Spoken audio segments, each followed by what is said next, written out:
चुनावी बजट है या फिर नहीं। बजट का बही खाता, जी हाँ, ये हिसाब किताब लेते हैं जरा इस बजट का।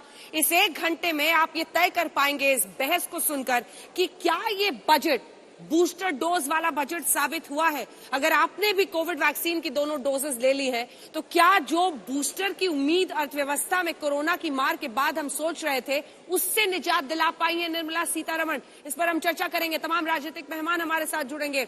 हमारे साथ जयंत सिन्हा साहब, पूर्व वित्त राज्य मंत्री भी जुड़ेंगे। हमारे साथ तमाम राजनीतिक मेहमान भी जुड़ेंगे। लेकिन उससे पहले जरा आपको अपनी ये रिपोर्ट दिखाते हैं कि एक तरफ निर्मला सीतारमण ने बजट पेश किया और उसके फौरन बाद विपक्ष ने इसे शून्य बजट करार दे दिया। वो कह रहे हैं जीरो बजट है। ना आपने आम आदमी के लिए कुछ किया, ना आपने बेरोजगारों के लिए कुछ किया, ना आपने महंगाई के लिए कुछ किया, ना आपने छात्रों के लिए।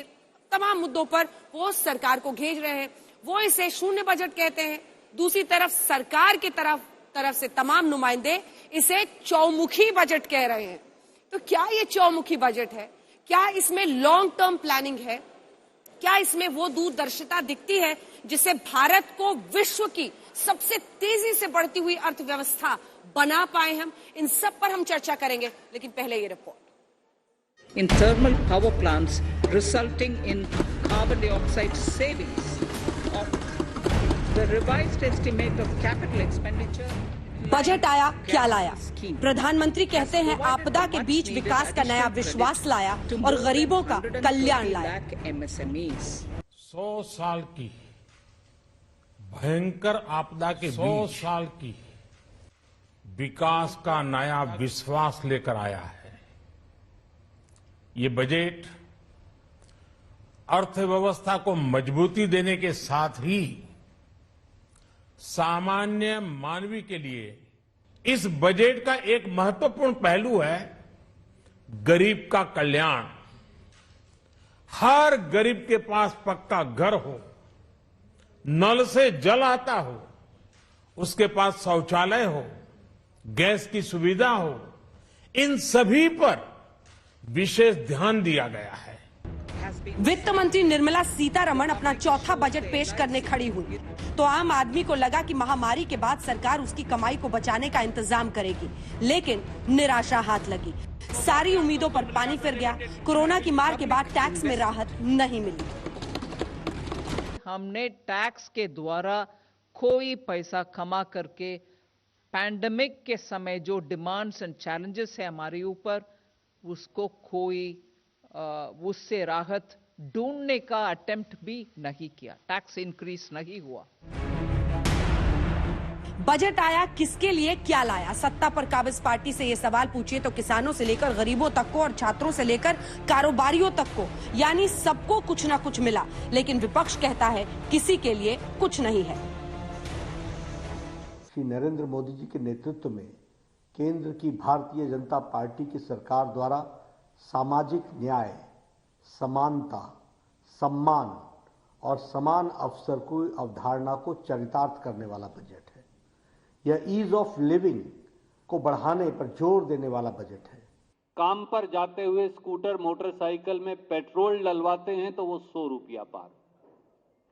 घर लौटते हुए सब्जी, दूध, आटा, दाल, राशन खरीदते हैं तो वो कई गुना बढ़ गया। मोदी और योगी सरकारें जिस जनता के नमक की सौगंध खाकर सत्ता में आई थी, उसकी कीमत भी दुगनी कर दी 7 साल में। लोग सुकून से अब एक प्याला चाय नहीं पी सकते। बहुत ही प्रभावी, ऐतिहासिक और आने वाले 2-3 वर्षों के लिए भारत की आर्थिक व्यवस्था को और मजबूत करने का बहुत ही सार्थक रोड मैप है। भारत की आंतरिक मजबूती कितनी आपने आज ही देखा कि जीएसटी कलेक्शन 1,40,000 करोड़ हो गया जनवरी में 22 में।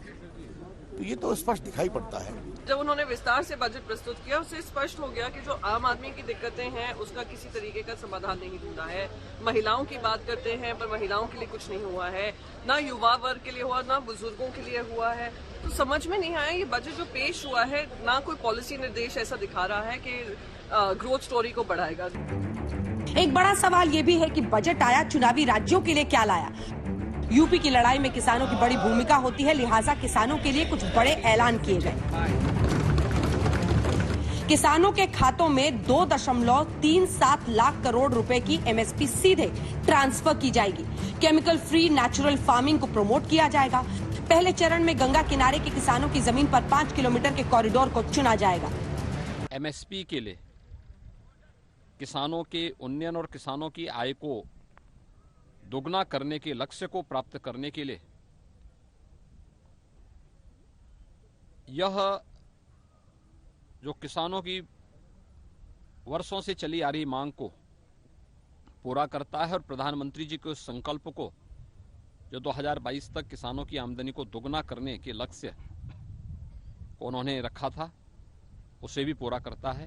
गरीब विरोधी, किसान विरोधी एमएसपी को लीगलाइज करने की कोई इसमें गारंटी नहीं की गई। कोई भी जुमलेबाजी हमेशा करते, जुमलेबाजी में ये भी आंकड़ों का मकल जाल है, वो कुछ नथिंग।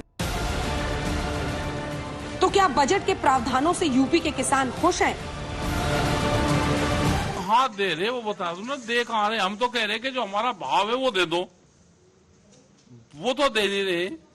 जो हमने फसल अपनी उसको डाल ली, हमने कहा कि उसको डिजिटल उससे जोड़ दो आप हमारे, वो तो जोड़ दे रहे और कह रहे जी हम दे रहे जी।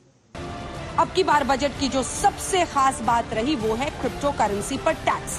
सरकार ने साफ किया है कि आरबीआई की डिजिटल करेंसी के अलावा किसी भी वर्चुअल करेंसी पर 30% टैक्स देना ही होगा अगर आपकी उससे कुछ कमाई होती है। Any virtual digital asset आज तक bureau shall be taxed at the rate of 30%.